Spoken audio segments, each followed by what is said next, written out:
so tired na. Naku, magpapasko na.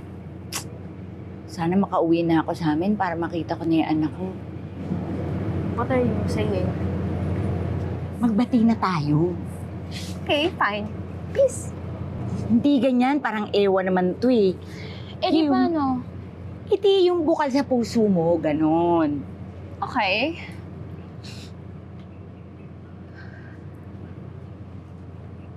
Huy! Ano yung ginagawa mo? Internalizing. Di ba ganun ginagawa ng mga artista before a big scene? Siyo nga, hindi ganon. Kailangan Oh my yung God. galing sa puso mo, yung pagiging magkaibigan natin, ganon. Ano ba talaga gusto mo gawin natin, ha? Naku-confused na kasi ako eh. Maging magkaibigan tayo ng bukal sa puso mo. At diba ganon naman talagang magkaibigan? E di, kilalanin natin isa't isa. Tanungin mo ako tungkol sa buhay ko. Ganon. Tanong? Ano favorite color mo? Itim.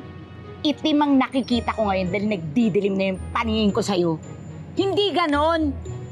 Okay, ito na lang. Bakit hindi mo kasama ang pamilya mo ngayon?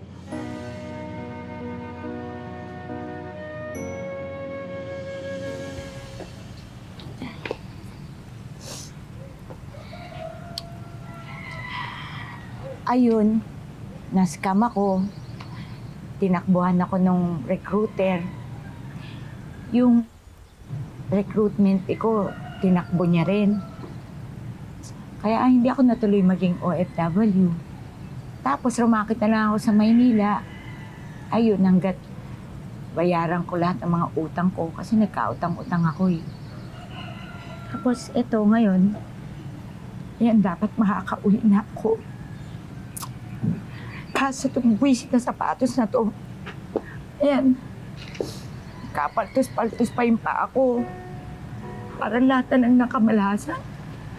Sinapo ko na. Di mo naman sinabi. Dapat, pag nag-heels ka, lagi kami dalang bandage. Malay ko ba?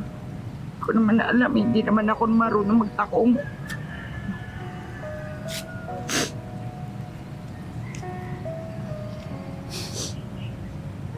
Sabi ng mama ko, shoes are a woman's best friend.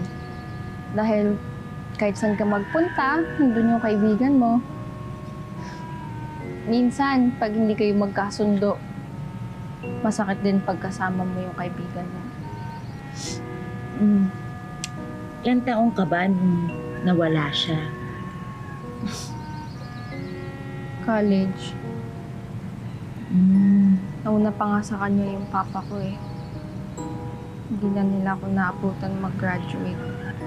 Alam mo kung saan man sila ngayon, proud sila sa'yo. What do you mean kung nasan sila? Of course, nasa heaven sila, no? Ito naman, hindi. Eh kung nagmana ka dun sa ugali nila, di sigurado ako na hindi naman sila kabaitan.